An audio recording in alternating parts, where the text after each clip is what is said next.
What's up, ladies and gentlemen? I'm Aaron Nix. This is the Wrestle YouTube channel, and this is WWE Raw in 3 minutes. The quicker the better, please. Let's get the camera on the screen and let's get cracking. Raw opens with its best storytelling dynamic, and that is RK Bro. It's really the only thing that I'm enjoying on this pretty bad television show, let's be honest. Randy Orton comes down to the ring and says he's got a match with Omos later tonight, but he wanted to address the fact that he RKO'd Matt Riddle, and he said that I'm alone, I don't have friends, I'm not interested in having friends, I'm not interested in RK Bro. Matt Riddle comes down, has a little cry, then AJ Styles and Omos come down and take the piss, and AJ Styles says, let's not wait until Randy Orton's match, how about I wrestle you right now, Matt Riddle? So they have an excellent match, and Randy Orton leaves him at ringside. AJ Styles then picks up a fairly credible win over Matt Riddle. It seems like forever since AJ Styles has won a match that meant something, so it's very important that he wins a match here going into Summerslam. But what of RK Bro? Let's find out later. Rhea Ripley beats Nikki Ash in about 3.5 minutes with Charlotte Flair at ringside. Why? In more crap that none of us care about, there's no Ian Blue comes down with his giant sword and he wrestles a couple of Indian jobbers that are assigned to Jinder Mahal. He summarily beats them and hypes the match at SummerSlam that nobody cares about, and that includes me, Jinder Mahal's biggest ever mark, and I don't care about this because this rivalry sucks massive Loch Ness chode. It's not Ian Blue! How the bloody hell are you guys not have Ian Blue inside this shite establishment? Things are about to get moist because here comes John Morrison hosting Moist TV, and his guest is of course the host of Miz TV, The Miz, who miraculously can now run around and he's no longer injured. He basically throws him to the walls against Damian Priest. They have a match. He then leaves him without letting him have the dripstick, and of course Damian Priest takes his fucking head off. All the while Sheamus is at ringside talking about how nobody's going to get hold of his Lucky Charms.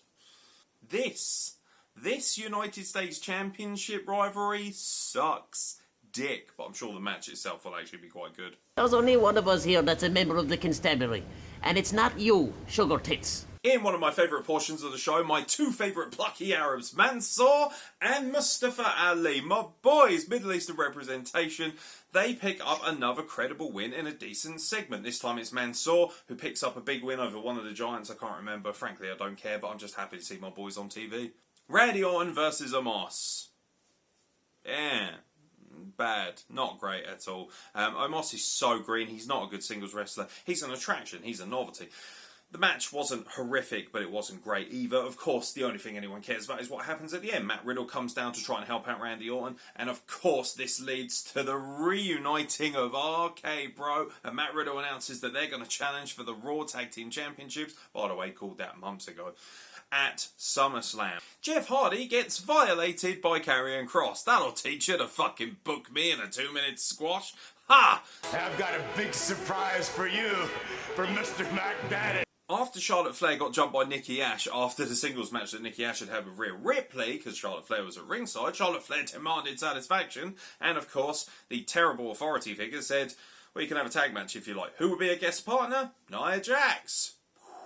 I like how some people thought it was Becky Lynch. Behave yourselves. Yeah, they're going to give that away on the Raw before SummerSlam, you fucking dorks. Nia Jax is in full control. Charlotte Flair tags herself in, gets the glory and gets the win, and we'll see you all at SummerSlam. Well, not you, Nia Jax, because you're not apparently good enough to be at SummerSlam, but the other 3 women will definitely see you at SummerSlam. And closing the show in utter tedium is CeeLo Green and Big Daddy Gillberg.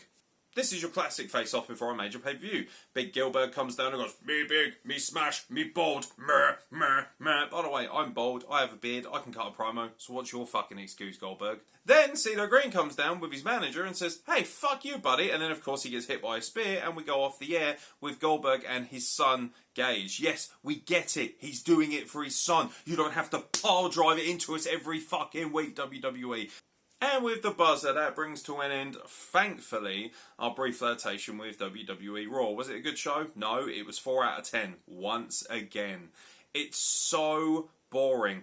Matt Riddle and Randy Orton, RK Bro, is actually really good, really entertaining, a really fun dynamic, but the rest of it fucking sucks donkey balls. I have no interest in seeing Bobby Lashley versus fucking Gillberg. I really have no interest in that whatsoever. But I'm going to watch it anyway, because SummerSlam, to be fair, overall is a fucking stacked card.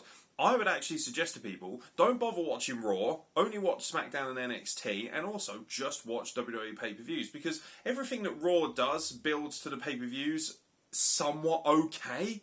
But you don't need to see it to be able to enjoy the matches that are actually going to take place at the pay-per-view. Don't forget, ladies and gentlemen, it's a whopper week of content. We're going to have loads of 3-minute reviews. We're hopefully going to get some more watch-alongs done if Carl Wilkinson can bother to turn up for work, the lazy diabetic bastard. And we will have predictions and reviews of Impact Emergence, Summerslam, and of course the whopping great pay-per-view that is going to be NXT TakeOver 36, which is going to blow everything else of the year out of the water. I've been Aaron X, thank you very much for watching, and I'll catch you very soon for more content from the Wrestle Plug.